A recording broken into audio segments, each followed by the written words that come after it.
How do you assure that your belief system isn't a product of confirmation bias? Of what kind of bias? Confirmation bias? Meaning, what's confirmation bias? Confirmation bias is the system where because you believe something, you're more prone to believe arguments of it. You want to kind of filter out the arguments that you hear, except the ones that support your source, and therefore everything that you hear kind of confirms what you believe. You're never really open to a different perspective. Okay, good question. What's confirmation bias? Confirmation bias is the system where because you believe something, you're more prone to believe arguments of it. You want to kind of filter out the arguments that you hear, except the ones that support your source, and therefore everything that you hear kind of confirms what you believe. You're never really open to a different perspective. Okay, good question. Ma'am, I doubt. Okay? I doubt. I'm not standing here saying I am 100% sure that God exists. I'm not saying I'm 100% sure that Jesus Christ is the truth. I doubt. So hopefully that will help you see that I am not excluding everything that challenges my belief. Because I doubt, I'm a skeptic. Now why? Why do I doubt? Why am I a skeptic? I doubt because I'm convinced that truth exists. To doubt means I think it might be wrong. To doubt means truth exists and I'm afraid that I'm out of touch with truth. So, I as a thinking human being doubt, and when you read the Gospels, you'll notice that Jesus Christ commands his followers to be skeptics. In Matthew chapter 7, verse 15, Jesus says, "Beware of false prophets. They come to you in sheep's clothing, but inwardly they're ferocious wolves, and they will eat your lunch." So you have no choice if you follow Jesus Christ about being a skeptic. You have to be a skeptic. You have to doubt. Otherwise, you will be hoodwinked, you will be deceived. See, that is why this whole idea that Jesus calls us to, I believe, is totally false. Paul writes in 1 Corinthians 15, if Jesus Christ is not risen from the dead, I am a fool for preaching Christ, and you're a fool for believing in him.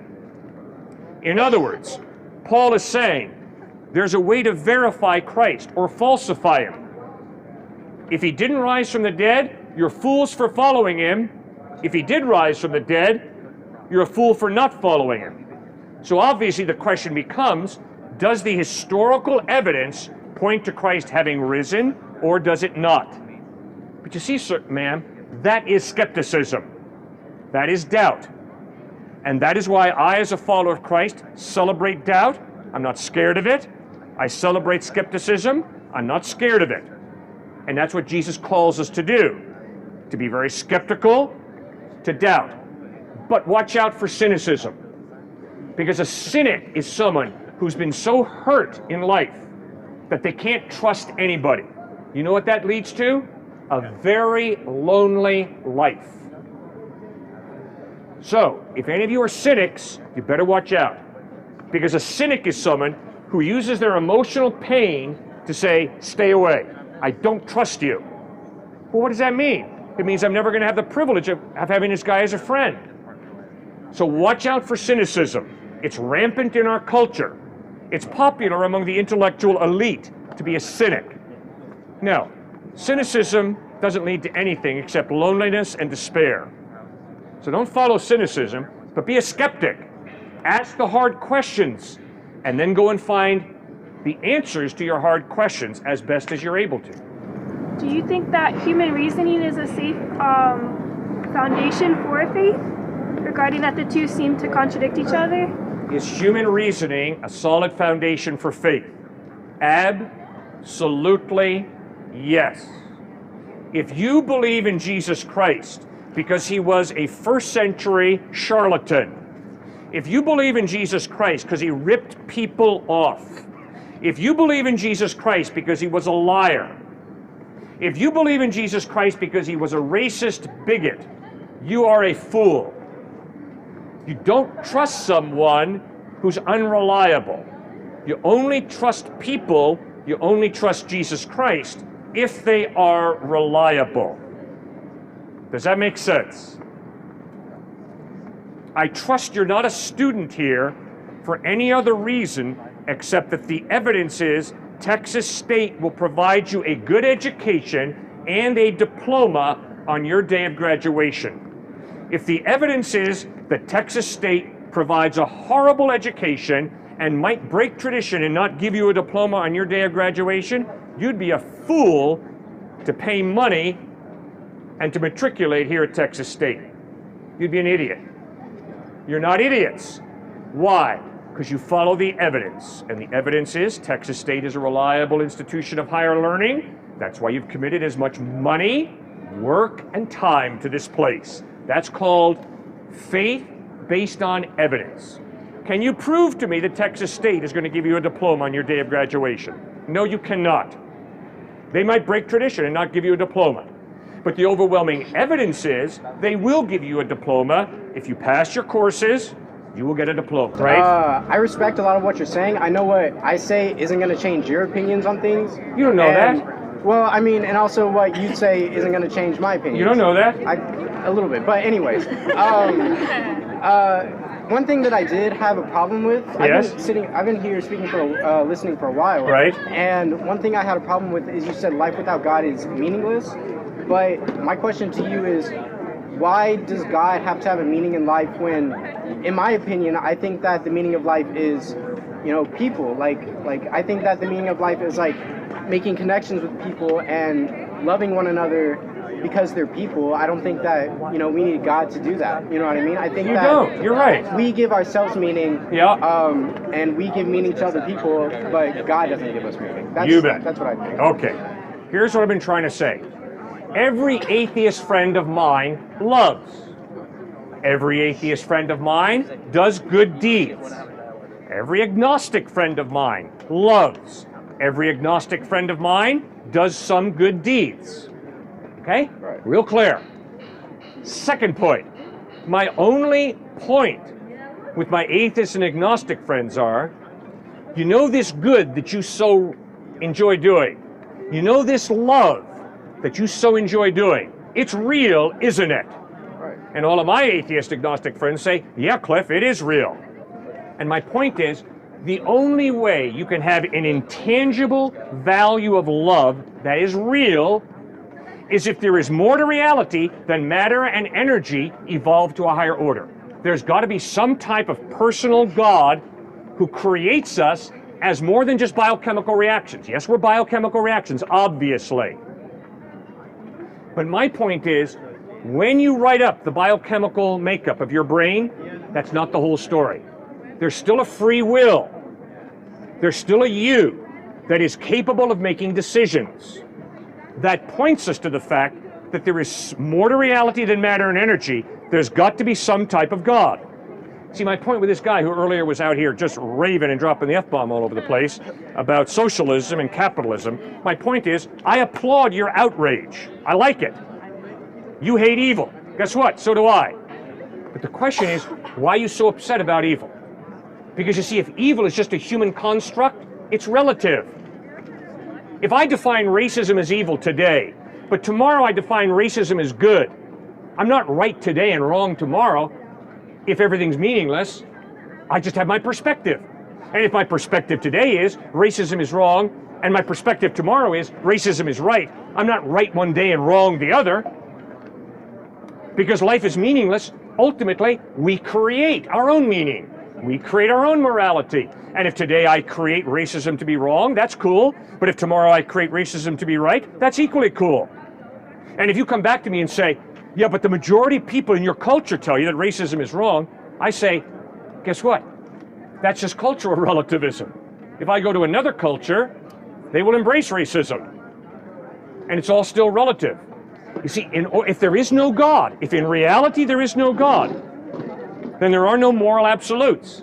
You create your morality, your meaning, I create my morality and my meaning. And if my morality is to have a racist attitude towards her today, it's not wrong, it's not right. And if I choose to respect her tomorrow, it's not wrong, it's not right, it's just my perspective. Does that make any sense? It does make sense, but I also feel like it's like there are absolute truths. How? How can you do that? Well, because like we said, like you said before, you shouldn't use anybody to degrade them. Am I Yes. right? So when you have that racism and that sexism, Right. that's something that even you said yourself shouldn't be going on. And that as long Why as did you I don't- say it? Why did I say that racism is wrong? Because she is not an accident. She's a human being created in the image of God, which means she has innate value that does not come from liberal white guys that say, oh, black folks are just as valuable as white folks. Rubbish. Her value doesn't depend on some liberal white guy. Her value comes from God, who created her in his image. That's why she's valuable. You take God out of the picture and you're up a creek without a paddle when it comes to explaining why objectively, in reality, she is really valuable. Does that make sense? I think value lies in just being a person. You know what I mean? As long as you're human and you're good to other people, then you're valuable. To me, my problem with it is the Bible teaches so much hate that it's hard to accept the love that comes with it. That's just me. You are right. The Bible preaches hate. You're absolutely correct. I am to hate racism. You're absolutely correct. I am to hate rape. I hate date rape. You're absolutely correct. I hate gassing Jews into Dachau and Auschwitz. And guess what? If I didn't hate racism, and if I didn't hate rape, and if I didn't hate the Holocaust, then I'm not good. And I don't love. When you love someone, if they are being destroyed by somebody, you don't just sit back and say, well, it's all love. That's not love. If you really love someone, you work for their well-being. And you hate the destruction of innocent life. Right? So that's the only type of hatred you have in the Bible. And that's why God judges.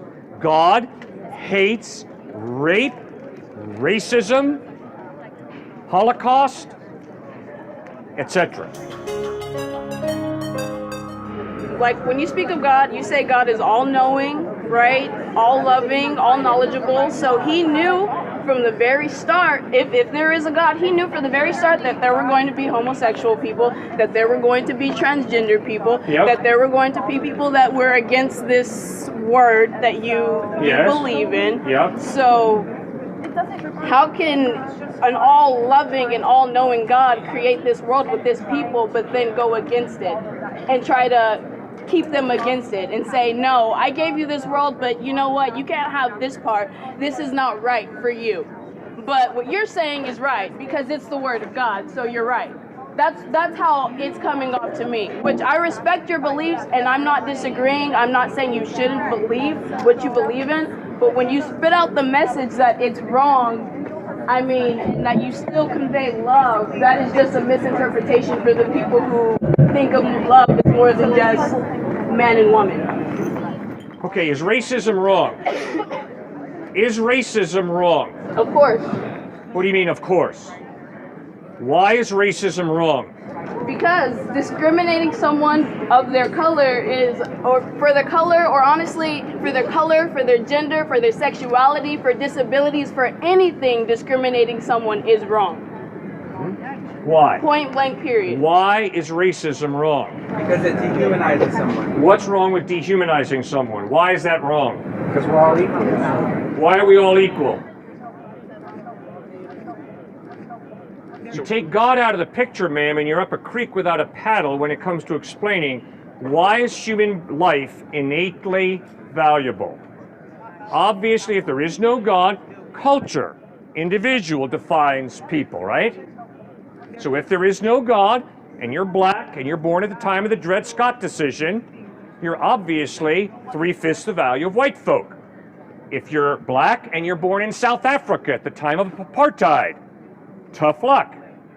If you're a Japanese, born in the United States at the time of World War II, tough luck, into a concentration camp, because you're Japanese.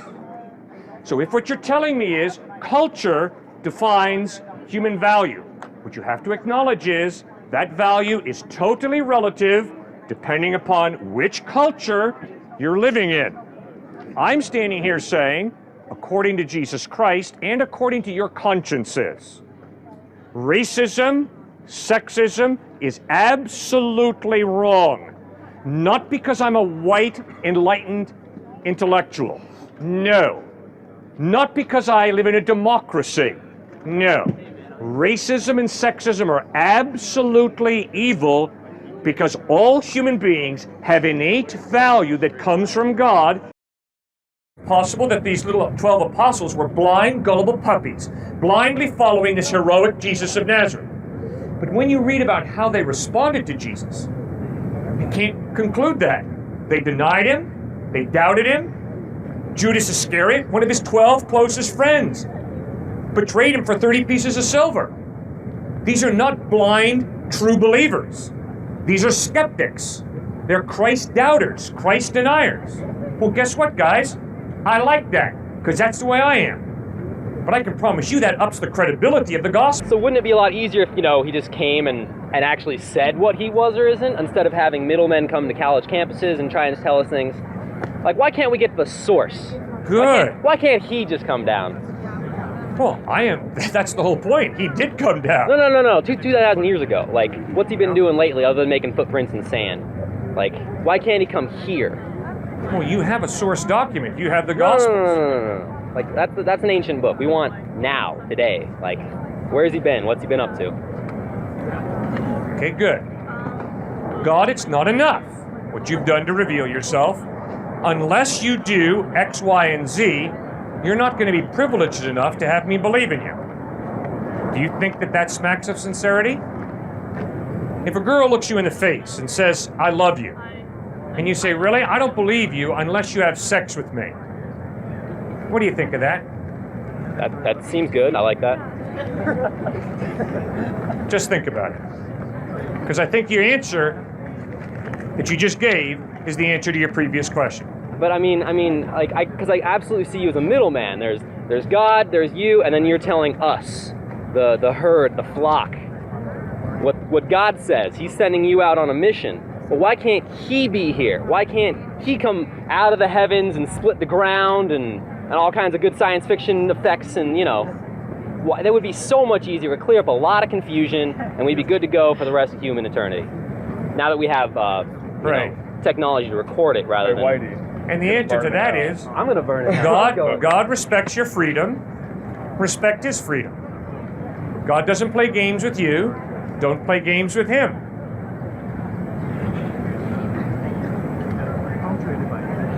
It's a game, sir. You're playing a game. And the game is, in order for me to believe in you, you have to do this. And if you don't do this, I'm not going to believe in you. Watch out. That's a trap. And if you treat a human being that way, you're going to have incredibly superficial friendships. Well, that's based on the presupposition that there is a God. No, forget that. And that is false. You stepped forward, you painted the scenario, I didn't. I'm responding to the scenario you pictured. Now, that was a neat trick you tried to play there, but it's dishonest. Totally dishonest.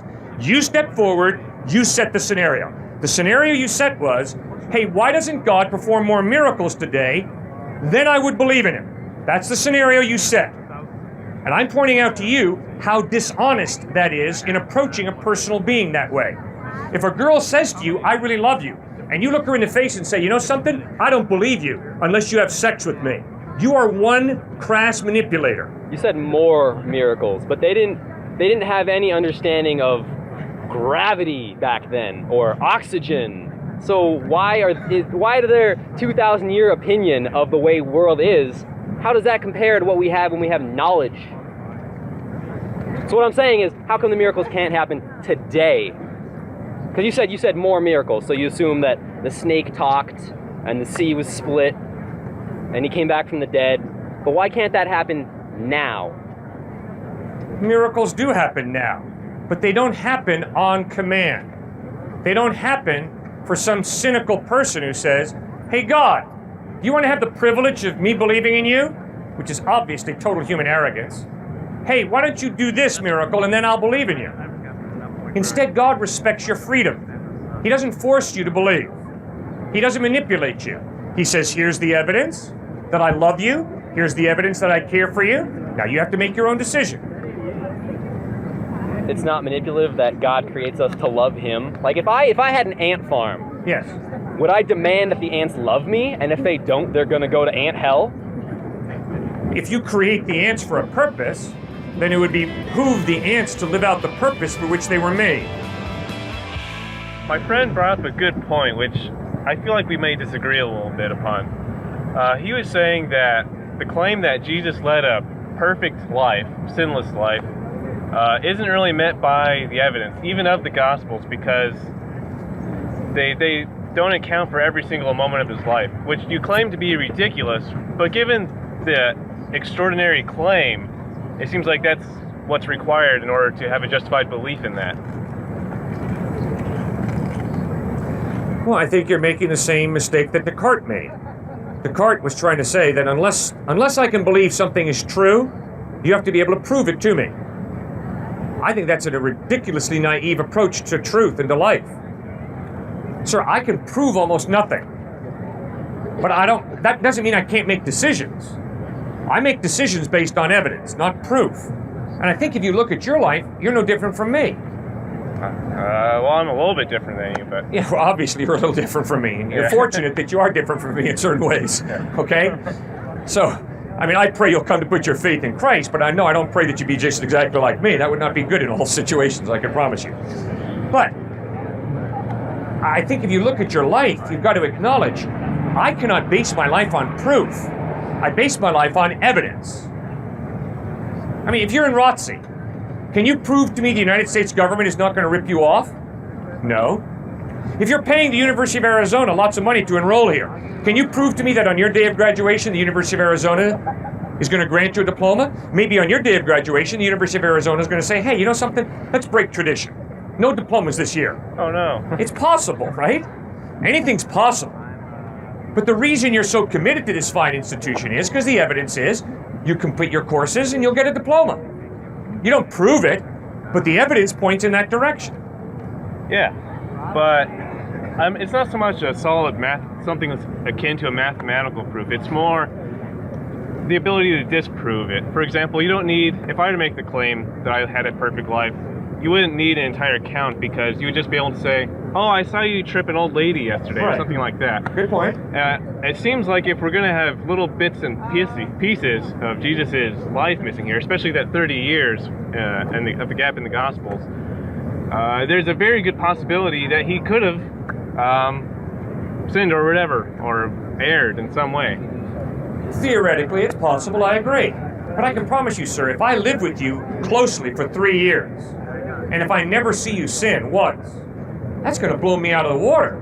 I'm going to be really impressed. Or I just sin behind your back, too. But I know what you mean. Well, I mean, if I track with you, I mean, if we're close friends, like if we're roommates for 4 years at the University of Arizona, and if I never see you sin once, you're always compassionate, always honest. Your integrity is pure and spotless. I mean, that's pretty incredible. I'm going to be blown out of the water by you. That's incredibly fine. Yeah, and that sounds good, but what I'm saying is that that's a good bit of inductive reasoning, but I don't think that's enough reasoning to back up the claim that he led a perfect life. All right. But you see, when other people say to me, I've never sinned, their friends laugh. There was one student at MIT who raised his hand and he said, Cliffe, I've never sinned once. Well, I stood there with a poker face, but all of his classmates burst into laughter. So when Jesus makes this claim that he's a sinless life, I mean, why doesn't everybody break out laughing? What kind of an idiot are you, Christ, claiming to be a sinless person? And yet they didn't break out in laughter. Instead they said, yeah, the guy lived a sinless life. But I don't think so other people didn't laugh. I don't think that's good reason to believe him. I mean, maybe they're just really gullible. Yeah, maybe they are gullible. That's a possibility. It is, and we have all these possibilities of it turning out that he didn't lead a perfect life. So you bet. I don't think the belief is justified. Okay, but when you read the Gospels, you're right, I'm looking for gullibility. And when you read the Gospels, you'll notice his bravest follower, Peter, denies knowing him 3 times. Is that gullibility? Is that blind faith? No. Peter believed in Christ, but he also doubted. He doubted to the point of denying he even knew Christ 3 times. You read the Gospels and you bump into a guy named Thomas. And yeah, Thomas was one of the 12 apostles. But Jesus was such an ineffective communicator that when the other apostles said, hey, Thomas, Jesus is risen from the dead, Thomas said, no, I don't believe it. Not unless I can see it with my own eyes. Not unless I can take my hands and put them in the nail prints in his hands will I believe. Well, I like that. That's like me. I doubt. But when the evidence is consistently pointing in a direction, I got to follow the evidence. So you're right, it's possible that these little 12 apostles were blind, gullible puppies, blindly following this heroic Jesus of Nazareth. But when you read about how they responded to Jesus, you can't conclude that. They denied him, they doubted him. Judas Iscariot, one of his 12 closest friends, betrayed him for 30 pieces of silver. These are not blind, true believers. These are skeptics. They're Christ doubters, Christ deniers. Well, guess what, guys? I like that, because that's the way I am. But I can promise you that ups the credibility of the Gospels, because they're recording all the doubts, all the skepticism. Well, if you're going to bring in the credibility of the Gospels, I mean, I think we talked about this a little bit before. I don't find them to be very credible. I mean, why? Okay, yeah, like, I mean, last night you said it's not like telephone, but I feel that it really is like telephone. How? So we have information starting at one point, it's passing through certain people. Let's say it's 8 people or something like that. Even then, it tends to get misinterpreted, changed a little bit, or something like that. Sure. So if we have something like that, I'm not going to believe that the information is the same as the original point. So if we change it to eyewitness testimony and things like that over a few thousand years, I'm not sure if I'm going to believe that anymore. Okay. Especially given that a lot of the things in the Bible seem to be Jesus talking, which is a very specific event. And that doesn't seem like a very credible thing to me, that they were able to replicate exactly what he said, if he even said it to begin with. Because, for example, miraculous things were written about Alexander the Great, but I don't believe those either. But even then, those weren't on the small scale of everyday conversations between people. Those are about actual major events. So if I'm not going to believe the major events, which seem miraculous, why do I believe the Gospels, which were small events? That's what I'm trying to say. Yeah. But Alexander the Great never claimed to be God in human form. He never claimed to be a prophet of God. Obviously, Alexander the Great claimed to be a very committed general, leader of an army. And he was obviously a tremendously successful, talented general, leader of armies. And so history chronicles how he led those armies to victory after victory after victory. Now, when myths grow up around Alexander the Great or around George Washington about him throwing $1 across the Potomac or whatever, because you study the literary style, and when these myths grew up and you begin to study folklore, you begin to realize, no, George Washington wasn't this mythological figure who did all these things. He was a real historical person, and this is what he did. And then look at how the myth grew up around him, or Alexander the Great. But with Jesus Christ, you don't have an historical person who myth grows up around. Instead, you've got this historical person claiming to be God in human form, and right from the get-go, he's performing miracles. And these miracles are not added to his life later on to give it some zest and some punch and some persuasiveness. See, Acts chapter 2 records Peter standing up 50 days after the resurrection. Peter looks into the face of his listeners and says, "You killed the Christ. God raised him from the dead, and we are all eyewitnesses of this fact." And the people don't say, "Oh, no, you're wrong. Christ didn't rise from the dead." The people knows the facts. And the facts is, these people claim to have seen Christ risen from the dead. This is 50 days after the resurrection, and Peter's going head to head with them. Nobody can say, "Oh, no, we found the dead body. Oh, no, we know about the plot." No, they can't. Right from the get-go, the eyewitness testimony is, we saw Christ dead, we saw him risen from the dead, you guys killed him, he's the Christ, he's the Son of the Blessed. Yeah, that's my point. It's eyewitness testimony for something that isn't physically possible. I mean, a miracle. There you go. And there are other things. I mean, so first you have to, just like you said last night, you have to accept a supernatural being in order to accept a supernatural occurrence. And it seems a little circular. You have to accept supernatural before you accept supernatural claims. Well, no, it's not circular. In order for a miracle to happen, there has to be a supernatural God. Obviously, if there's no supernatural God, it is impossible for a miracle to happen, right? Because if there's no supernatural God, all of reality is natural order. And you don't have a miracle occurring in natural order. Right? So in order to have a miracle, you've got to have a supernatural God who chooses to change a natural law. All right, what is Jesus doing when he's turning water into wine? He's changing a law. And the law is not that water never turns into wine. Obviously, water does turn into wine, but it goes through a process of being in a grape and then fermenting. Obviously, Jesus is speeding up that natural process, and he's turning water directly into wine. Obviously, when Jesus walks on water, you don't do that. Why? Because gravity pulls you right down into water. He's changing a natural law. He's a supernatural God. Obviously, when Jesus raises a dead person to life, he's changing a natural law. So obviously, the only way a miracle can happen is if there's a supernatural God who created these natural laws in the first place, and then he's got the power to change these natural laws. That's why you have to figure out, does the evidence point to a supernatural God existing, or does it not? And if you conclude there's no supernatural God because there's no evidence to support a supernatural God, then obviously Jesus did not rise from the dead, because it's impossible, if there's no supernatural God, for a dead person to rise from the dead.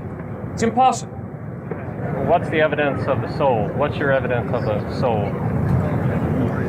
My evidence for a soul is free will, love, conscience, independent rational mind. How do you test for this? I test for it by self-reflection, judging myself, analyzing myself, saying, Cliffe, when you did that, that was boneheaded. When you did this, that was good. How do you know that's the soul and not just some mistake you're making or some emotional thing? How do you know it's the soul? Well, we don't have to call it a soul. It's me. It's me that goes beyond my chemical drive. I have a sex drive. Now, I don't have to do whatever my sex drive tells me. 3 years ago, I was speaking out here, and there was a guy right over here who said, yes, I date rape. And I don't think it's wrong. I said, okay, fine. Why don't you think date rape is wrong? He said, because I have a very high testosterone level. And see, he was being consistent with his worldview that said, I don't have a soul. I don't have a free will. I just do what my genetic makeup programs me to do. My experience is, I have sexual desires, and I don't have to put them into practice.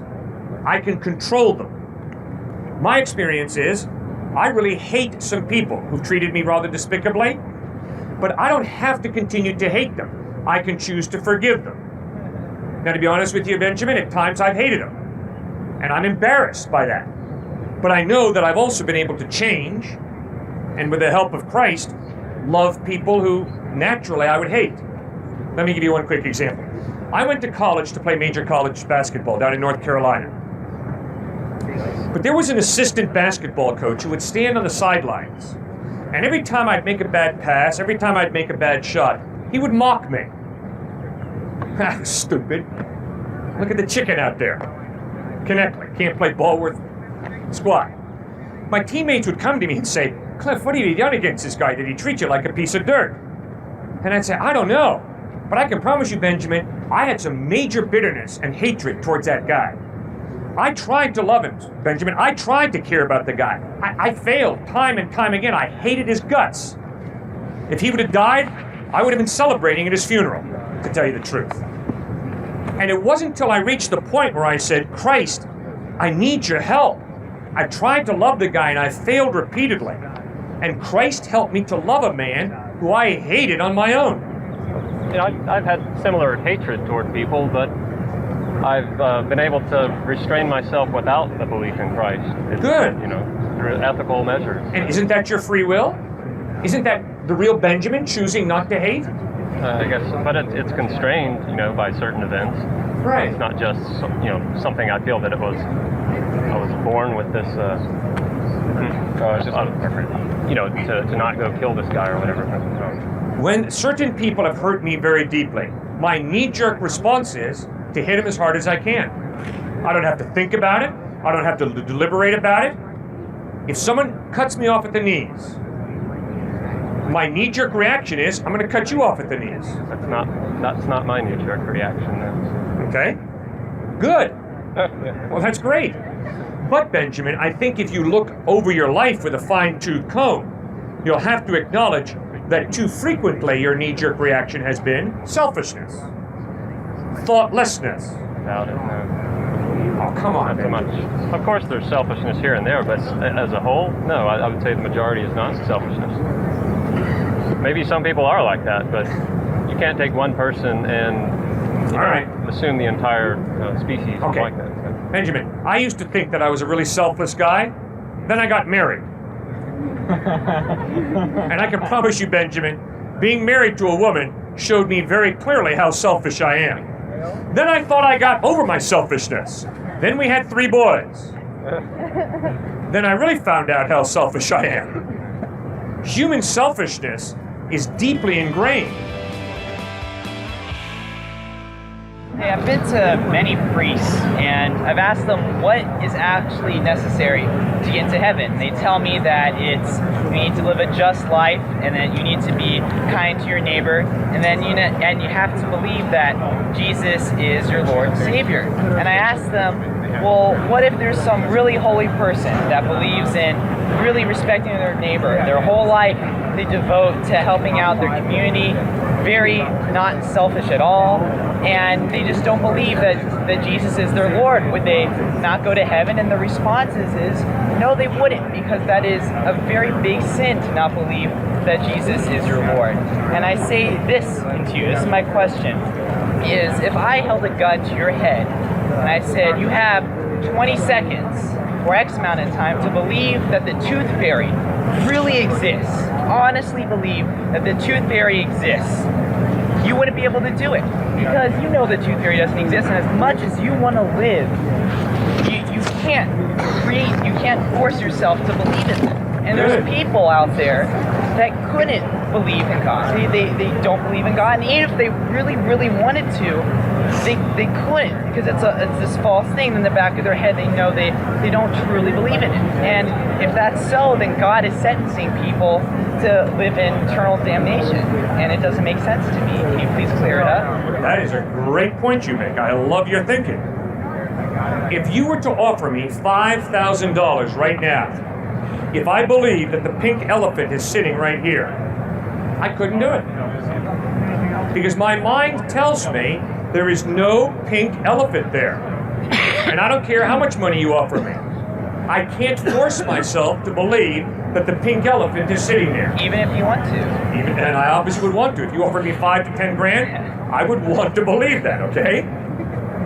And you're absolutely right. Even though I want to believe the pink elephant is here in order to get your 10 grand, I can't really. Oh, I can tell you, okay, fine, I believe the pink elephant's right here. But you and I both know that because my mind revolts 100% against that, I don't really believe the pink elephant is here. All right. So your point is, what happens if a person just genuinely can't believe that God exists? Not can, but just doesn't. And even if they really want to, they know in the back of their mind that it doesn't make sense. Yeah, doesn't make sense. Yeah. God does not make sense. Okay. There are 2 responses to that for me, from my part. The first point is, have you studied and thought through the evidence that God has left regarding his existence? Now, there's some people sitting here right now who will say, yes, Cliff, I have thought the evidence through, and it's not enough. Therefore, I don't believe in God. Here's my second point. When you say It is not enough. Enough. What you're communicating to me is that you have a standard of evidence that must be met before you can believe something. No problem, I'm with you. Now, my question to you is, what or who are you living for, and what is the evidence that whatever it is you're living for meets that standard of evidence? Sir, I've been speaking on university campuses for 30 years. I've been debating some of the most brilliant professors on campuses for 30 years. I have never met one person who has been able to show me that due to the fact that there's not enough evidence for God's existence, due to the fact that there's not enough evidence for Christ, this other option is better because there is more evidence to support this option than there is evidence to support God and Christ. I'm not saying to believe in something else, though. I'm saying someone that truly wants to believe in God and wants to be involved with Jesus and everything else like that. But in the back of their mind, they know that because there's all this doubt, it's hard for them. And in so doing, I mean, God doesn't want someone to go to heaven just because they want to go to heaven. Oh, I'm going to believe in God because I don't want to go to hell. Or, oh, I want to believe in God for, eternal happiness. He wants them to believe in God because of love, because of caring, and because they know that that's part of it. Yes. Why did you go out and play in traffic on the interstate? Oh, you actually asked me? Yeah, why don't you go out and play in traffic on the interstate? I don't really fancy it that much. Good, why? Why don't you fancy it? I don't want to die. Thank you. Same here. The reason I do not go out and play in traffic on the interstate is because I don't want to end up on the bumper of a Mack truck. Is that selfish of me? No. Thank you. No, that is not selfish of me. Rather, that is an affirmation of life. So I'm not going to go out onto interstate and play in traffic. Why? Because I don't want to end up on the bumper of a Mack truck. Is that selfish of me? No. It's an affirmation of my value of life. I value my life, therefore I don't want to get run over by a Mack truck. Is there something selfish of me when I say I want to live life after death? No. It's an affirmation of life.